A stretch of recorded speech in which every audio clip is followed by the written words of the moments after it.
ខ្ញុំកណ្ណាខ្ញុំបាទសូមនមស្ការថ្វាយបង្គំចំពោះព្រះសង្ឃគ្រប់ឋានានុក្រមហើយសូមគោរពជំរាបសួរពុទ្ធមាមគ្គជនទាំងអស់ថ្មីនេះយើងបានឃើញលិខិតរបស់ក្រសួងធម្មការនិងសាសនាហើយអំពីចំណាដ៏ខ្ពង់ខ្ពស់របស់សម្ដេចមហាបវរធិបតីហ៊ុនម៉ាណែតនាយករដ្ឋមន្ត្រីនៃប្រជាជាតិកម្ពុជាទាក់ទងទៅនឹងសេចក្តីសម្រេច3ប្រការទី1គឺការរៀបចំបង្កើតឡើងវិញនៅក្រុមជំនុំបត្រៃបិដក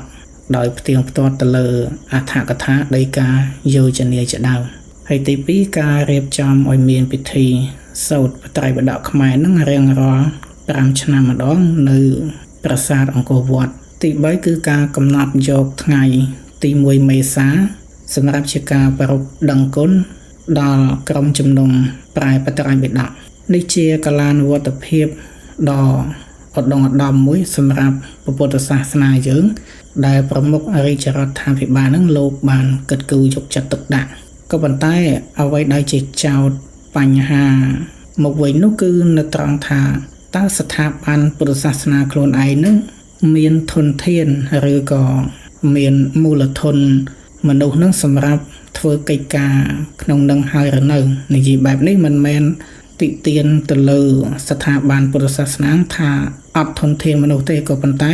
រឿងការប្រួយបារម្ភអំពីកង្វះនឹងវាជាផ្នែកមួយខ្ញុំគណៈខ្ញុំបាទសូមលើកយកត្រឹមតែ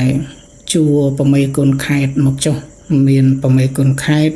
ជួរព្រះអនុគុណហើយនឹងជួរមន្ត្រីសង្ឃក្រមអាវាតបន្តមកនឹងគឺដោយច្រើនលោកពុំសូវជាមានចំណេះជំនាញនៅក្នុងវិស័យបរិយាទេហើយចំណាដ៏ខ្ពង់ខ្ពស់នេះគឺតាក់ទងទៅនឹងបែបបទបច្ចេកទេសនៅក្នុងបរិយាតែម្ដងតាមការសង្កេតចាប់ត្រឹមពីជួរប្រមេគុណខេត្តចុះមកក្រោមនឹងដោយច្រើនលោកជាបព្វជិតសំណង់និយមឬក៏អបិយនិយមតិចណាស់ដែលជាបព្វជិតខាងបរិយានិយម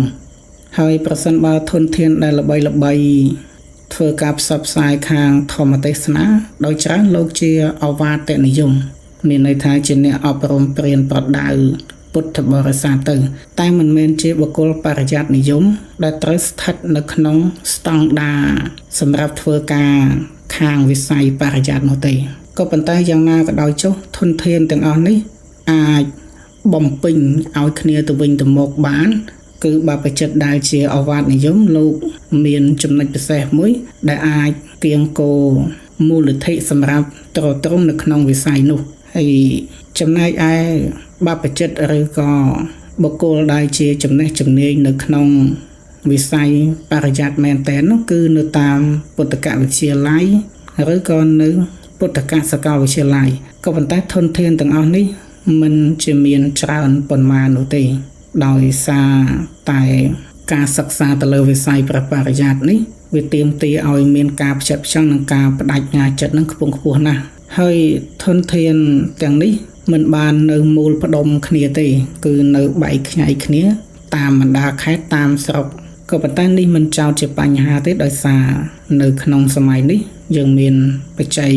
កទេសនិងមានប្រព័ន្ធទំនាក់ទំនងអាចធ្វើការបានដូច្នេះជាត្រឡប់មកវិញទី1ខ្ញុំសូមគោរពសរសើរដោយស្មោះចំពោះថ្នាក់ដឹកនាំដែលលោកគិតគូរមកលើវិស័យពុទ្ធសាសនាហើយនឹងទី2គ្រាន់តែជាការសម្ដែងនៅសេចក្តីព្រួយបារម្ភទៅលើធនធានដែលត្រូវចាត់ចែងក្នុងការបម្រើឲ្យចំទិសដៅនៃវិស័យបរិយ័តក្នុងពុទ្ធសាសនាជៀសវាងការជ្រើសរើសដោយឆក់ល្វែងត្រង់ចំណុចណាមួយនោះកិច្ចការងារទាំងនឹង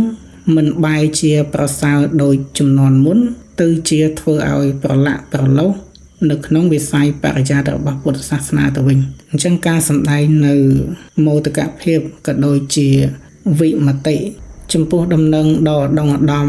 សម្រាប់ពុទ្ធសាសនានេះគួរពុំគួរខ្ញុំគណៈខ្ញុំបានសូមអធិស្ឋាន